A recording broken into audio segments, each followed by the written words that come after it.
السلام علیکم ورحمۃ اللہ وبرکاتہ۔ باپ اپنے بچی کو یا بچے کو روکتا ہے، ٹوکتا ہے کسی بات پہ، تو آج کی ماں فوراً اس کی وکالت کرتی ہوئی نظر آتی ہے،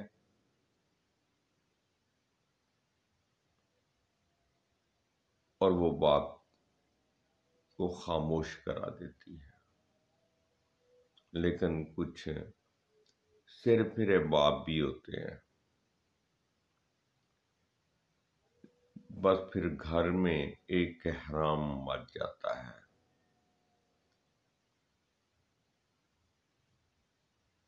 اب بچوں کے ذہن میں باپ کے خلاف نفرت پنپنا شروع ہو جاتی ہے۔ کیوں؟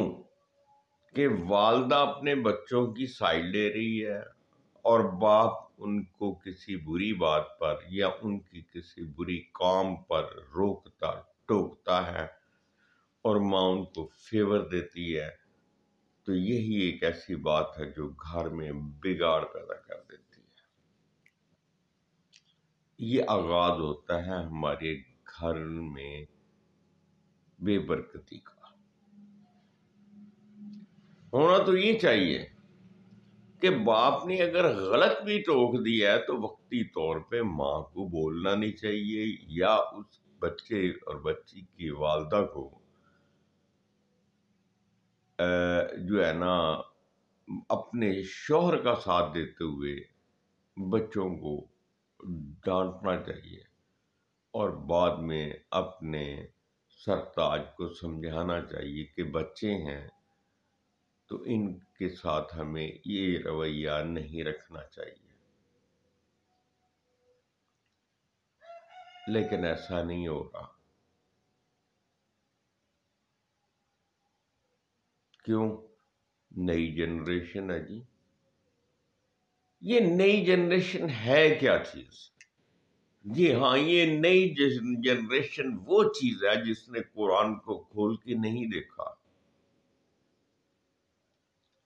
جو صبح کو جن کی ماؤں نے صبح سویرے ان کو نہیں جگایا، اور نہ ان کو نماز کی ترغیب دی، اور نہ ان کو قرآن پاک پڑھنے کی طرف مائل کیا، اس لیے کہ وہ خود بھی ایسا نہیں کرتی تھیں۔ لا محالہ ایک ایسا معاشرہ تشکیل پا گیا جو اب رات لیٹ سوتا ہے یا رات بھر جاگتا ہے، اور صبح کو آرام کرتا ہے، اٹھتا ہے، خود ہی ناشتہ بناتا ہے، ماں سوئی ہوئی ہے، باپ سویا ہوا ہے، بچے اٹھتے ہیں، اپنا وہ جو ان کو ایک تھوڑی سی تربیت کی ہوئی ہے وہ خود ہی اپنا وہ ناشتہ تیار کرتے ہیں، یا جو رات کی کوئی چیز پڑی مل گئی کھا لی، اور اپنا وہ بستہ اٹھایا اور چلتے بنے، یا دو کتابیں بغل میں رکھیں، یا فائل ایک ہاتھ میں لی تاکہ یہ پتہ چل سکے کہ یہ اسٹوڈنٹ ہے۔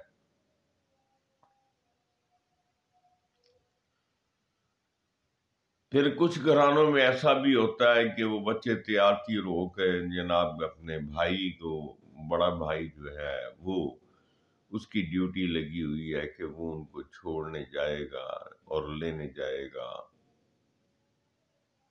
یا پھر والد کو یہ ڈیوٹی دینا ہوتی ہے، یا پھر کوئی رکشے والا لگایا ہوتا ہے، یا وین والا جو آ کے ہارن بجاتا ہے، بچے نکلتے ہیں، بیٹھتے چلے جاتے ہیں، ایک روٹین لائف بسر ہو رہی ہے۔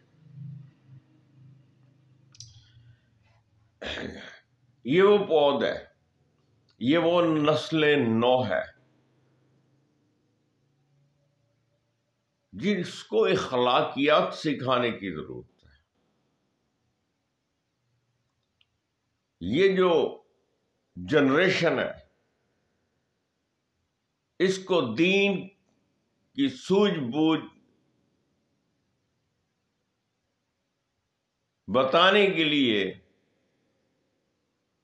ان کے ساتھ محبت، اخلاق، پیار کا رویہ رکھنا ہوگا، دوستانہ ماحول پیدا کرنا ہوگا، اور دوستانہ ماحول میں ان کو اس طرف راغب کرنا ہوگا۔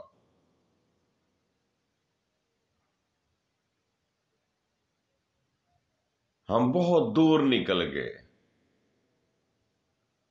ہمیں بنیادی فرائض تک کا علم نہیں ہے، ہم نہیں جانتے کہ نماز میں کتنے فرض ہیں، کتنی سنتیں ہیں، اور یعنی کہ اس کے ادا کرنے کا صحیح طور طریقہ کیا ہے۔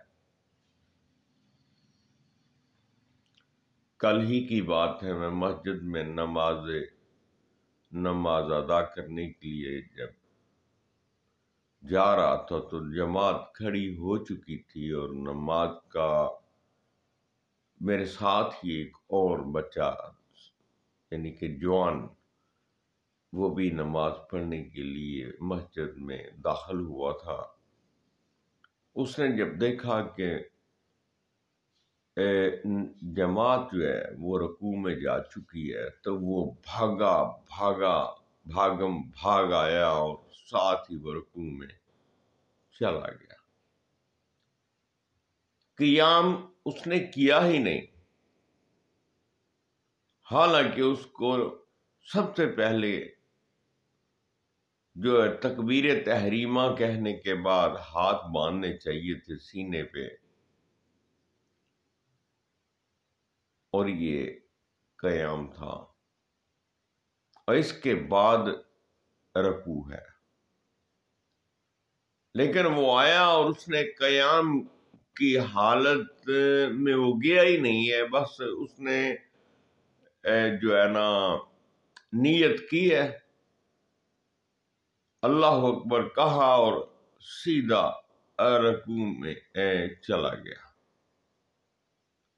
اور بعض لوگ ایسے بھی ہمیں دیکھنے کو ملتے ہیں کہ جو اس وقت جماعت میں شامل ہو رہے ہوتے ہیں، جبکہ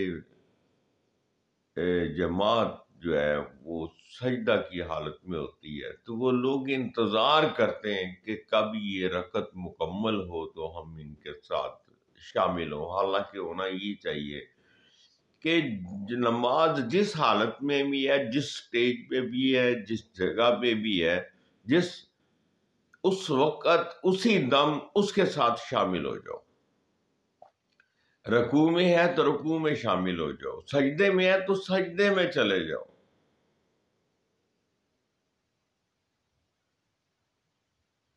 اور جو فرائض ہیں، یعنی کہ جو فرض نمازیں ہیں، ان کو ادا کرنے کے لیے بھاگ نہیں جانا چاہیے، آرام سے مسجد میں جانا چاہیے، آرام سے عبادت کرنی چاہیے۔ البتہ ہاں، سننے میں آیا ہے کہ نماز جنازہ کے لیے بھاگ کر جانا چاہیے۔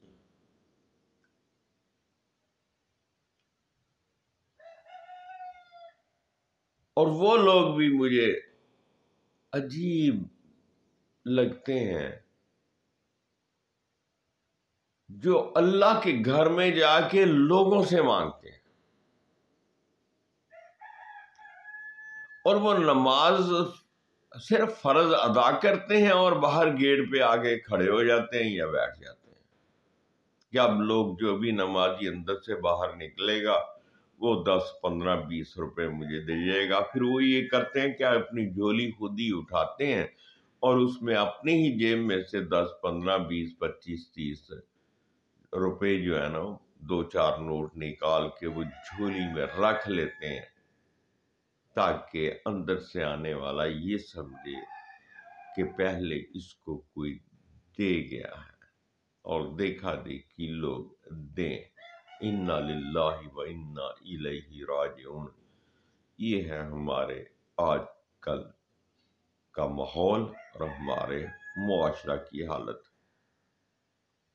واللہ عالم میں کہیں غلط تو نہیں کہہ رہا، اور اگر مجھ سے کوئی غلطی ہوئی بھی ہو تو کائنڈلی مہربانی فرما کے ذرا نشاندہی کر دیجیے گا تاکہ میں اپنی اصلاح کر پاؤں۔ بہت بہت شکریہ۔ اپنا خیال رکھیے گا، دعاؤں میں یاد رکھیے گا۔ گناہ گار ناچیز doctor Khalid Iqbal Shaheen from Faisal آباد۔ اللہ حافظ۔